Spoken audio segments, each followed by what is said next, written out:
Brought to you by V-Guard, co-powered by Sensodyne and Vimal. ಬಾಯಲ್ಲಿ ಹೇಳಿ ಕೇಸರಿ.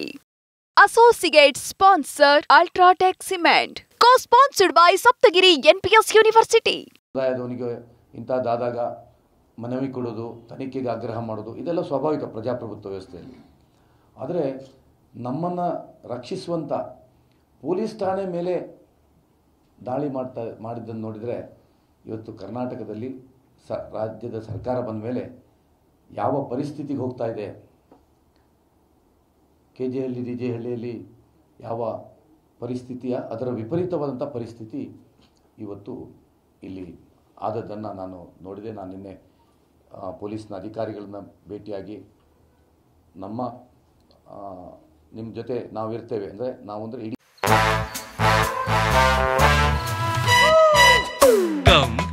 Come my love, please don't say no baby, come my love. V-Guard ನ air coolers extra large cooling pad ನೊಂದಿಗೆ ಇದು ಎಂತೆಂಥವರನ್ನು cool ಆಗಿಸುತ್ತೆ. V-Guard air coolers, long lasting cooling.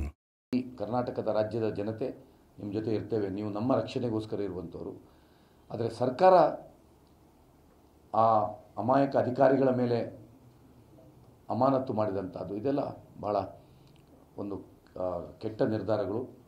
ಅದನ್ನು ನಾವೆಲ್ಲ ಖಂಡಿಸ್ತೇವೆ ಮತ್ತು ಅದಕ್ಕೆ ತೀಕ್ಷ್ಣವಾದ ತನಿಖೆಯಾಗಿ ಪ್ರತಿಯೊಬ್ಬರು ಎಷ್ಟು ಜನ ಅಲ್ಲಿ ಭಾಗವಹಿಸಿದ್ರೆ ಅವರೆಲ್ಲರನ್ನ ಬಂಧಿಸಿ ಅವ್ರ ಮೇಲೆ ಕ್ರಮ ಕೈಗೊಳ್ಳಬೇಕು ಅಂತ ನಾನು ಆಗ್ರಹವನ್ನು ಮಾಡ್ತಾ ಇದ್ದೇನೆ.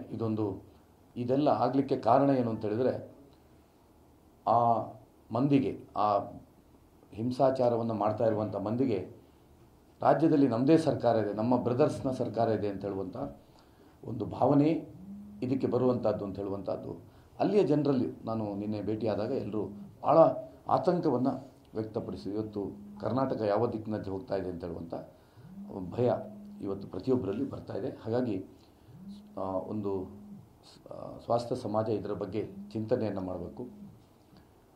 ಅದೇ ರೀತಿ ಶಿವಮೊಗ್ಗದಲ್ಲಿಯೂ ಇವತ್ತು ಏನೊಂದು ಡೆತ್ ನೋಟ್ ಬರೆದು ಚಂದ್ರಶೇಖರ್ ಅವರು ಆತ್ಮಹತ್ಯೆ ಮಾಡಿದ್ದಾರೆ. ಈ ಪ್ರಕರಣವು ಸರ್ಕಾರ ಇದನ್ನು ಮುಚ್ಚಿ ಹಾಕುವಂಥ ಪ್ರಯತ್ನ ಖಂಡಿತವಾಗಿ ಮಾಡ್ತದೆ.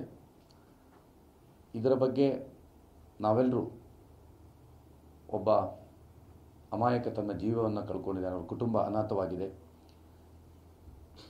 ಯಾವಾಗ ಈಶ್ವರಪ್ಪರವರ ಕೇಸ್ನಲ್ಲಿ ಯಾವುದೇ ಒಂದು ಸತ್ಯಾಂಶ ಇಲ್ಲದಿದ್ದರೂ ಒಬ್ಬ ಡೆತ್ ನೋಟ್ ಬರೆದ ಅಂಥೇಳಿ ಅವರು ತಕ್ಷಣ ರಾಜೀನಾಮೆಯನ್ನು ಕೊಟ್ಟು ನಿಷ್ಪಕ್ಷವಾದಂಥ ತನಿಖೆಗೆ ಆಗ್ರಹಿಸಿದರು. ರಾಜ್ಯದಲ್ಲಿ ಒಂದು ಮೇಲ್ಪಂಕ್ತಿಯನ್ನು ಒಬ್ಬ ಸಚಿವರಾಗಿದ್ದವರು ಮಾಡಿದರು. ಅದೇ ಮಾನದಂಡ ಪ್ರಾಯಶಃ ಈಗದ ಆ ಇಲಾಖೆಯ ಸಚಿವರಿಗೂ ಅದು ಅನ್ವಯಿಸಬೇಕು ಮತ್ತು ಕಾಂಗ್ರೆಸ್ ಸರ್ಕಾರವು ಅದನ್ನು ಮಾಡಬೇಕು. ಹಿಂದೆ ಇದೇ ಮುಖ್ಯಮಂತ್ರಿಗಳಾಗಿದ್ದ ಸಿದ್ದರಾಮಯ್ಯನವರು ಈಗ ಆ ಕೇಸ್ನಲ್ಲಿ ಯಾವ ರೀತಿ ಮಾತಾಡಿದ್ದಾರೆ, ಈ ಕೇಸಲ್ಲಿ ಯಾಕೆ ಅವರಿನ್ನೂ ರಾಜೀನಾಮೆ ಪಡ್ಕೊಳ್ಳಿಲ್ಲ ಮತ್ತು ನಿಷ್ಪಕ್ಷ ತನಿಖೆ ಆಗಲಿಕ್ಕೆ ಯಾವುದೇ ಮಂತ್ರಿ ಅದೇ ಇಲಾಖೆಯಲ್ಲಿದ್ದಾಗ ಆಗಲಿಕ್ಕೆ ಸಾಧ್ಯ ಇಲ್ಲ. ಅದರ ಬಗ್ಗೆಯೂ ನಾನು ಶಿವಮೊಗ್ಗದ್ದೇ ನಗರದ ಒಬ್ಬ ನಿವಾಸಿಯ ಘಟನೆ ಆದದ್ದರಿಂದ ಇದನ್ನು ನಾನು ರಾಜ್ಯ ಸರ್ಕಾರ ಖಂಡಿತವಾಗಿಯೂ ಇದನ್ನು ಗಂಭೀರವಾಗಿ ತೆಗೆದುಕೊಳ್ಬೇಕು ಮತ್ತು ಇಂಥ ದೊಡ್ಡ ಅವ್ಯವಹಾರಗಳು, ಹಣ ವರ್ಗಾವಣೆಗಳು, ಭ್ರಷ್ಟಾಚಾರಗಳು ಆಗ್ತಾ ಇರುವಂಥದ್ದು ಪ್ರತಿಯೊಬ್ಬರಿಗೂ ಗೊತ್ತಿದೆ.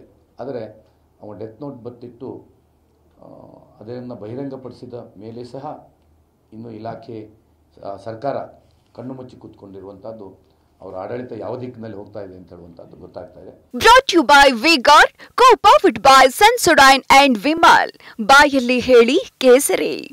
Associate sponsor Ultratech Cement. Co-sponsored by Saptagiri NPS University.